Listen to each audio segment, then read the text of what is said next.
Big Brother, mainstream media, government cover-ups. You want answers? Well, so does he. He's Alex Jones on the GCN Radio Network.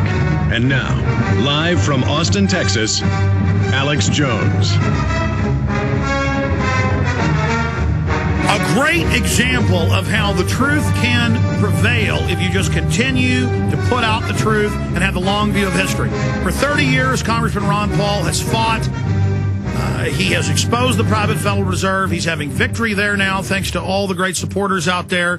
He's now all over mainstream television. The New York Times, the LA Times, the Houston Chronicle say Ron Paul is right, you know, from outsider to mainline. And thank God he's been there telling the truth so that people now have a choice between collectivism, big government, and tyranny. He's with us for the next 30 minutes to talk about a host of issues.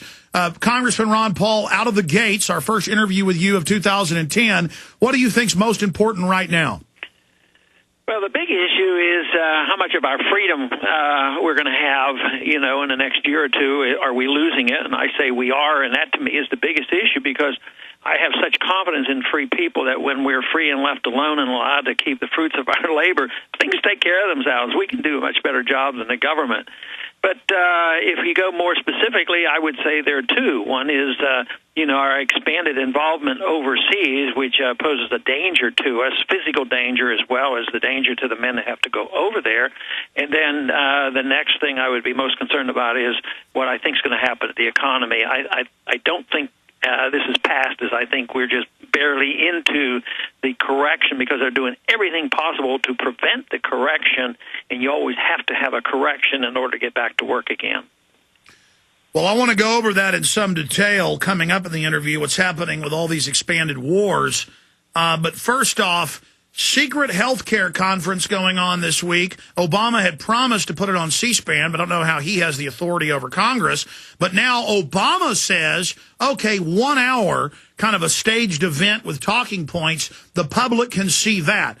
Your take on that, Congressman? Well, it just shows the hypocrisy of the whole thing, what people say in campaigns and then what they do afterwards.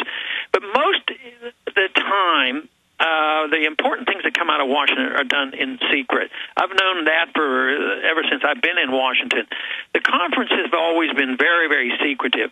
And I think one time in 1980 they had the Monetary Control Act come up, and the most important part of the bill came up in the conference. They stick it in the conference. Used to be, well, theoretically, the conference is supposed to bring the numbers together. If the House has 50 and the Senate has 100, you're supposed to agree on the compromise and go with 75. But the conference is where they do all the mischief, and that's where, you know, the big deals are made.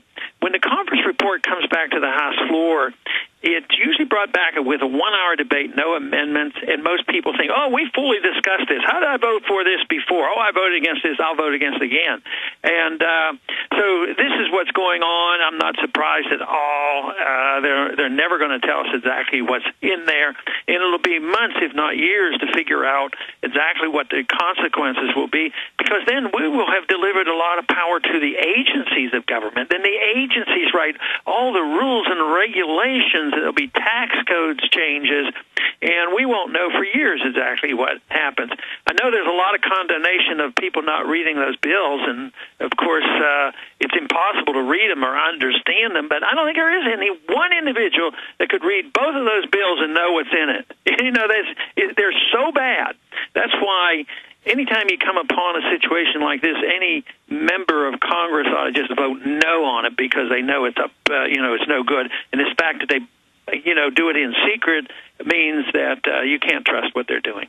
It's over 4,000 pages with both versions, and jail time and new taxes and cutting benefits. Even socialists like Dennis Kucinich in the House with you and even the head of the Democratic Party have said it's not a good bill. No, and the left, there may be some on the left that will oppose it, but they'll probably only oppose it because there's not enough government. And fortunately, the Republicans are doing a better job of sticking together on this. If Bush were president, that wouldn't be the case. We'd be getting some more prescription drug programs. So, Congressman, right now, the Republicans are sticking together and opposing it. Stay there. I hope we can stop it. Great. This is